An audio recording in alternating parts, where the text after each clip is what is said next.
श्री गणेशाय नमः। हर हर महादेव। जय भोलेनाथ। जय माता पार्वती। मेरे सभी श्रद्धालु भाइयों और बहनों को भगवान शिव के पावन चरणों में कोटि कोटि प्रणाम। आज हम सुनने जा रहे हैं भगवान शिव की ऐसी अद्भुत कथा जिसे सुनकर मनुष्य के मन में भगवान भोलेनाथ की करुणा और दया के प्रति विश्वास और भी गहरा हो जाता है। यह कथा हमें बताती है कि भगवान शिव अपने भक्तों की भक्ति ही नहीं देखते बल्कि उनके हृदय की भावना देखते हैं। आज की कथा एक ऐसे भील की है जिसने अनजाने में महाशिवरात्रि की रात को जागरण किया, शिवलिंग पर जल और बेल पत्र अर्पित किए और भगवान शिव की ऐसी कृपा प्राप्त की उसके जीवन की दिशा ही बदल गई। तो आइए श्रद्धा से बोलिए हर हर महादेव। बहुत समय पहले की बात है। एक घने जंगल के पास एक भील रहता था। उसका नाम था निषाद। वह बहुत गरीब था। उसका जीवन जंगल में शिकार करके ही चलता था। उसका परिवार भी बहुत बड़ा था। घर में पत्नी थी, छोटे बच्चे थे और वृद्ध माता पिता थे। गरीबी के कारण कई बार घर में चूल्हा तक नहीं जलता था।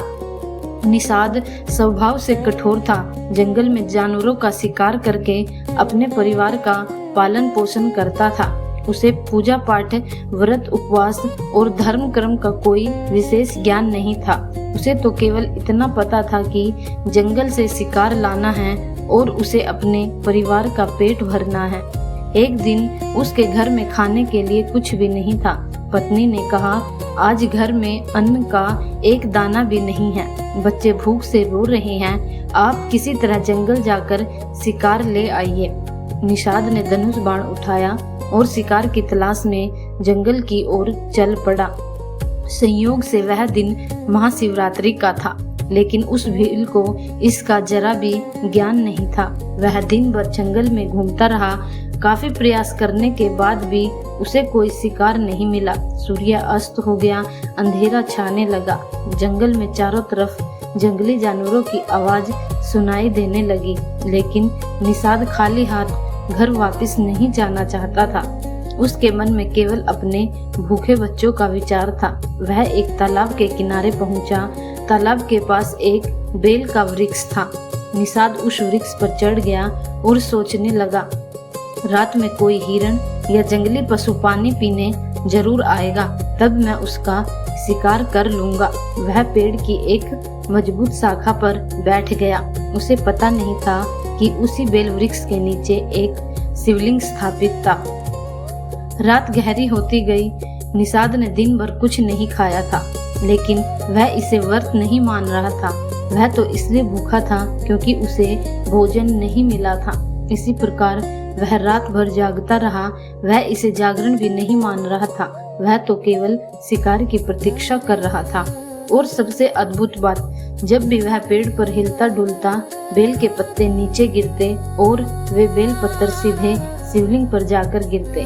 इस प्रकार अनजाने में ही भगवान शिव का बेल पत्थर से पूजन हो रहा था। कुछ समय बाद उसे पानी पीने की इच्छा हुई। उसके पास एक पात्र में थोड़ा पानी था। वह पानी पीने के लिए उठने लगा तो पात्र से कुछ जल नीचे गिर गया। वह जल भी शिवलिंग पर जाकर गिरा। निषाद को कुछ पता नहीं था, लेकिन भगवान शिव के लिए वह जला अभिषेक हो चुका था। रात का पहला पहर बीत रहा था। तभी एक हिरनी वहां पानी पीने आई। निषाद ने जैसे ही धनुष पर बाण चढ़ाया, हिरनी ने उसे देख लिया। वह कांपने लगी। उसने कहा, हे व्याध, यदि तुम मुझे मारना चाहते हो तो मार सकते हो, लेकिन मेरे छोटे बच्चे मेरे घर पर मेरी प्रतीक्षा कर रहे हैं। मुझे उन्हें अंतिम बार दूध पिला आने दो। मैं अपने बच्चों को अपनी बहन के पास छोड़कर वापस तुम्हारे पास आ जाऊंगी। निषाद ने कहा, मैं तुम्हारी बात पर कैसे विश्वास करूं? हिरणी बोली, मैं सत्य कह रही हूँ। यदि मैं वापस न आऊं तो मुझे उस पाप का फल मिले जो अपने वचन से मुकरने वाले मनुष्य को मिलता है। उसकी बात सुनकर निषाद ने उसे जाने दिया। जैसे ही वह हिरणी गई, निषाद थोड़ा हिला। बेल के कुछ पत्ते फिर नीचे गिरे और शिवलिंग पर जा गिरे। इस प्रकार अनजाने में शिव पूजन का दूसरा कर्म भी पूरा हो गया। कुछ समय बाद दूसरी हिरणी वहां आई। निषाद ने फिर धनुष उठाया। दूसरी हिरणी ने भी विनती की, मेरी बहन अभी अपने बच्चों के पास गई है, मुझे भी अपने परिवार से मिल लेने दो, मैं लौटकर तुम्हारे सामने उपस्थित हो जाऊंगी। निषाद ने उसे भी जाने दिया। वह सोचने लगा, आज तो कोई भी मेरे हाथ नहीं आ रहा, लेकिन उसे यह नहीं पता था कि भगवान शिव उसकी परीक्षा ले रही हैं। दूसरी बार भी जब वह पेड़ पर हिला तो बेल पत्थर शिवलिंग पर गिरे। पत्थर से जल की कुछ बूंदें भी नीचे गिर गई और इस प्रकार भगवान शिव का पूजन होता रहा। रात और गहरी हो गई। अब निषाद को बहुत भूख और प्यास लग रही थी, लेकिन वह अभी भी शिकार की प्रतीक्षा कर रहा था। तभी एक हिरण आया। उसने अपनी दोनों हिरणियों के बारे में सुना तो वह बोला, हे व्याध, मेरी दोनों पत्नियां अपने बच्चों से मिलने गई हैं। मैं भी उनके पीछे जा सकता हूँ, लेकिन यदि तुम्हें भोजन चाहिए तो मुझे मार सकते हो। निषाद ने कहा, तुम भी वापस आने की बात करके चले जाओगे। हिरण ने उत्तर दिया, मैं अपने वचन से कभी पीछे नहीं हटूंगा। यदि मैं वापस न आऊं तो मुझे उस पाप का फल मिले जो विश्वासघात करने वाले को मिलता है। निषाद ने उसे भी जाने दिया, लेकिन अब उसके मन में एक बदलाव आने लगा। वह सोचने लगा, ये पशु भी अपने बच्चों और परिवार के लिए इतने चिंतित है, मेरे बच्चे भी तो भूखे होंगे। उसके हृदय में पहली बार करुणा की भावना उत्पन्न हुई। रात का अंतिम पहर था। निषाद अभी भी बेल के वृक्ष पर बैठा था। उसे नींद भी आ रही थी, भूख भी लग रही थी और शरीर थक चुका था, लेकिन वह जागता रहा। कुछ समय बाद उसने देखा कि दोनों हिरनियां और हिरण अपने बच्चों के साथ वहां वापस आ गए। उन्होंने कहा, हे व्याध, हमने अपने बच्चों को तुम्हारी प्रतीक्षा के बारे में बता दिया है। अब हम तुम्हारे सामने उपस्थित हैं। तुम हमें मारकर अपने परिवार के लिए भोजन ले जा सकते हो। निषाद उन्हें देखकर आश्चर्यचकित रह गया। उसने सोचा, आज तक मैंने केवल अपने परिवार के बारे में सोचा था, लेकिन ये पशु भी अपने वचन के लिए मृत्यु के सामने खड़े हैं।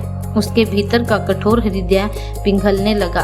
उसने धनुष नीचे कर दिया और कहा, नहीं, अब मैं तुम्हें नहीं मारूंगा, तुम अपने बच्चों के साथ वापस जाओ। उस क्षण उसके हृदय में करुणा जाग उठी और उसी समय वह पेड़ से नीचे उतरा। उसके उतरते ही बहुत सारे बेल पत्थर शिवलिंग पर गिर पड़े। उसके हाथ में रखा जल भी शिवलिंग पर गिर गया। इस प्रकार शिवरात्रि के चारों पहरों में अनजाने में बेल पत्र अर्पण, जला अभिषेक, उपवास और रात्रि जागरण सब पूरा हो चुका था। निषाद को इस पूजा का कोई ज्ञान नहीं था, लेकिन भगवान शिव सब जानते थे।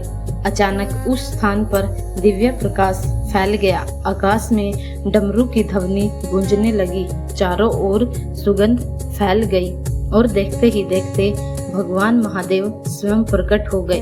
उनके मस्तक पर चंद्रमा सुशोभित था। जटाओं में मां गंगा विराजमान थी। गले में सर्प था, हाथ में त्रिशूल था। भगवान शिव ने प्रेम से उस भील की ओर देखा। निषाद भगवान के दिव्य स्वरूप को देखकर आश्चर्यचकित रह गया। वह उनके चरणों में गिर पड़ा। भगवान शिव बोले, हे निषाद, मैं तुम्हारी भक्ति से प्रसन्न हूँ। तुमने आज शिवरात्रि का व्रत किया, रात्रि जागरण किया, मेरे ऊपर जल चढ़ाया और बेल पत्र अर्पित किए। तुम्हारे हृदय में करुणा उत्पन्न हुई। निषाद हाथ जोड़कर बोला, हे प्रभु, मैंने तो कोई व्रत नहीं किया। मुझे तो यह भी नहीं पता था कि आज शिवरात्रि है। मैं तो अपने भूखे परिवार के लिए शिकार करने आया था। भगवान शिव मुस्कुराए। उन्होंने कहा, हे भक्त, तुम्हें भले ही इसका ज्ञान न हो, लेकिन तुम्हारे द्वारा जो कुछ हुआ वह मेरी पूजा बन गया। तुम्हारे भीतर जो करुणा उत्पन्न हुई वही मेरे लिए सबसे बड़ा पूजन है। भगवान शिव ने उस भील को वरदान दिया कि उसका जीवन अब धर्म और सदाचार के मार्ग पर चलेगा। उसके पूर्व के पाप नष्ट हुए। उसे भगवान शिव की कृपा प्राप्त हुई। शास्त्रों में इस कथा के माध्यम से भगवान शिव के शिवरात्रि पूजन और पूजन की महिमा विधि बताई गई है। यह कथा हमें सिखाती है कि भगवान शिव केवल बड़े बड़े यज्ञ, धन और वैभव नहीं देखते, वे देखते हैं भावना, हृदय की सच्चाई, जीवों के प्रति करुणा। इस कथा का अर्थ यह बिल्कुल नहीं है कि हमें जानबूझकर गलत कर्म करने चाहिए, फिर यह सोच लेना चाहिए कि भगवान शिव हमें क्षमा कर देंगे। नहीं, भगवान शिव की शरण में जाने के बाद मनुष्य के हृदय में परिवर्तन होना चाहिए।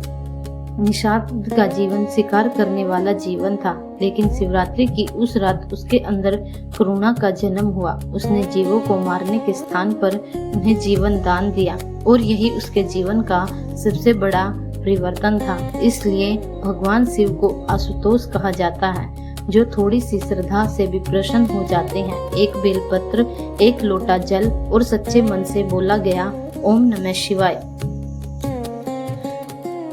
भगवान शिव को दिखावा नहीं, सच्चा भाव चाहिए। हम चाहे कितने ही पापों में फंसे हो, यदि सच्चे हृदय से भगवान शिव की शरण में आ जाए, अपने जीवन को बदलने का प्रयास करें, तो भोलेनाथ की कृपा अवश्य प्राप्त हो सकती है। आइए आज हम सभी भगवान शिव से प्रार्थना करें, हे महादेव, हमारे मन से अहंकार दूर करें, हमारे हृदय में दया और करुणा उत्पन्न करें, हमारे परिवार पर अपनी कृपा बनाए रखें, हमारे सभी कष्टों को दूर करें और हमें धर्म के मार्ग पर चलने की शक्ति प्रदान करें। बोलिए हर हर महादेव, ओम नमः शिवाय, ओम नमः शिवाय। यदि आपको यह कथा अच्छी लगी